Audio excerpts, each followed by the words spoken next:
We are going to continue with the tutorial on using NSTextView.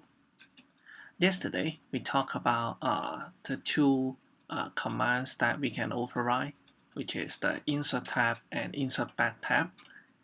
I'm going to fix several bugs that we mentioned yesterday, and also add one more command here.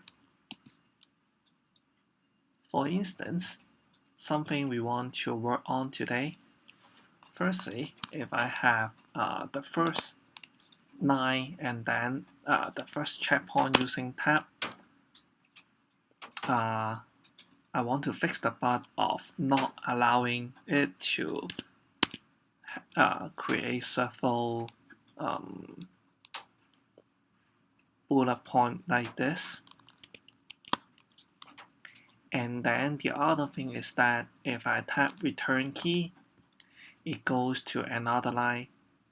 I want the bullet points to continue so that I don't need to type tab key again in order to just create another bullet point. So back to our code, what we could do is create a separate function in order to check the existence of the bullet point on our current paragraph, meaning current line. So let me create a new class around the idea of bullet point. Perhaps I could create this as the name of bullet point.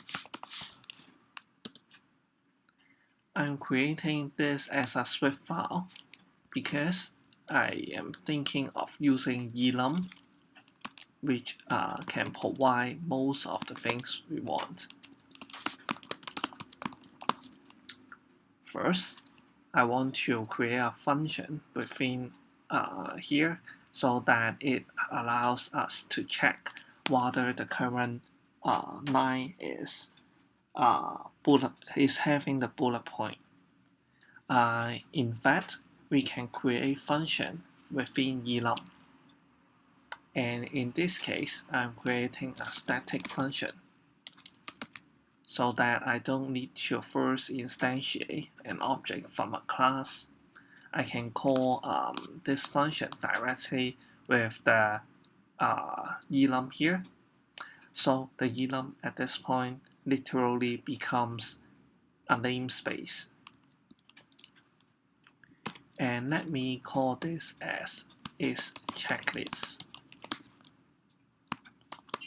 I will provide a string here, and then it returns Boolean to see whether the current text is having a checklist here. I'm setting this as text because I expect every time when I call this function, it is providing only one paragraph. So let me write down some comment. Text as paragraph.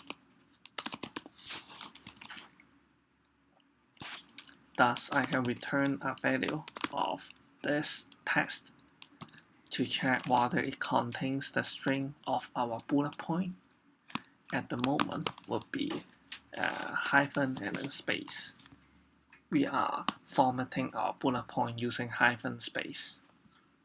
So if the provided text contains it, that means it is a checklist, else it is not. So now, as I mentioned, this bullet point enum becomes a namespace, and I can call this function using bullet point.isChecklist. Now let's try to call it within the insert tab method. What we want to do is that if the bullet point exists for the current paragraph, we are not going to insert the bullet point again. So basically, the paragraph returned here now has a purpose. we can set it to test, and then pass it to our new method, bullet point dot is checklist.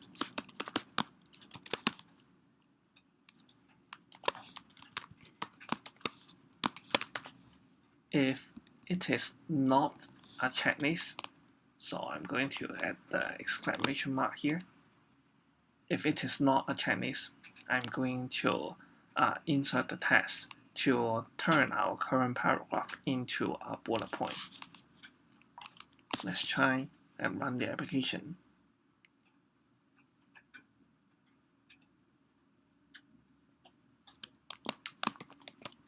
So for this new paragraph, tap to create a bullet point, tap again. As our current paragraph has a bullet point here already, we are not going to create another bullet point. Say I have more paragraph. It works exactly for that particular paragraph. Cool. And then now let's return to the code and implement another method where it handles the behavior of the return key. Basically, that behavior is what we called insert new line.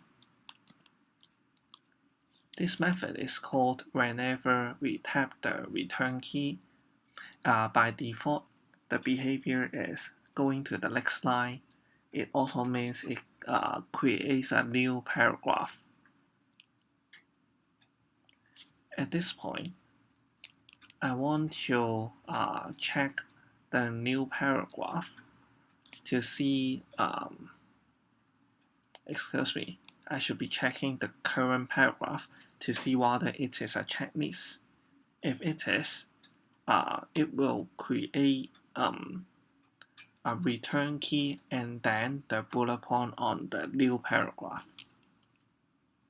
So let's start with the call to the paragraph and range with the selected range.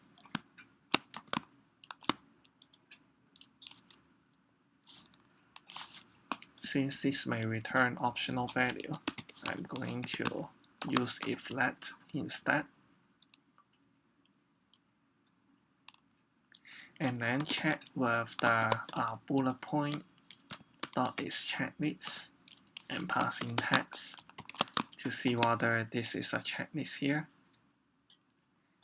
If it is, I'm going to insert text, but this time I would insert both the new line character and the bullet point, which is the same as previous, which is hyphen space. And the range,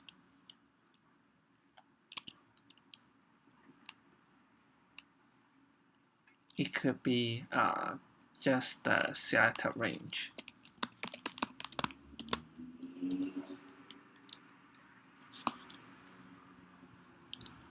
Let's try running the application first.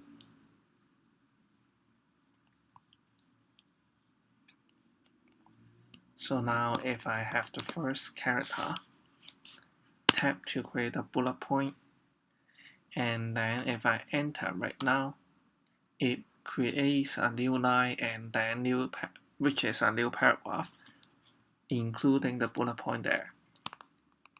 I can continue to type. Tap, as there is a bullet point already, so it won't add another bullet point, and then we can continue like this.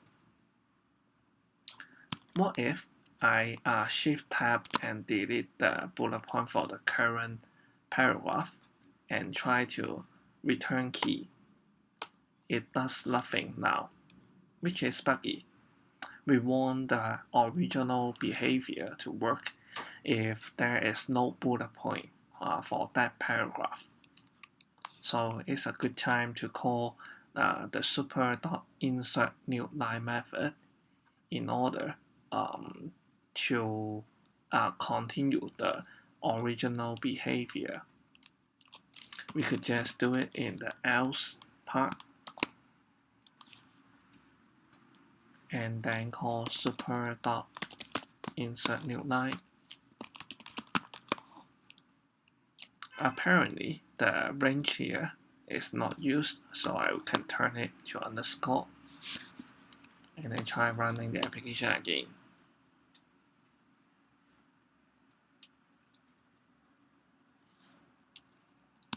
So now create the first bullet point, enter to the second and to the third, shift tab to remove the bullet point, and then click return again.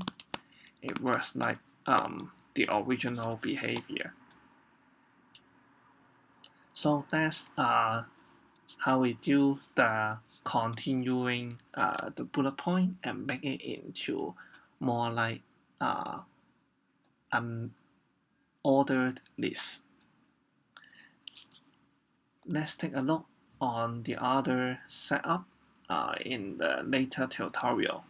If you have any question, feel free to leave me a comment underneath. See you soon.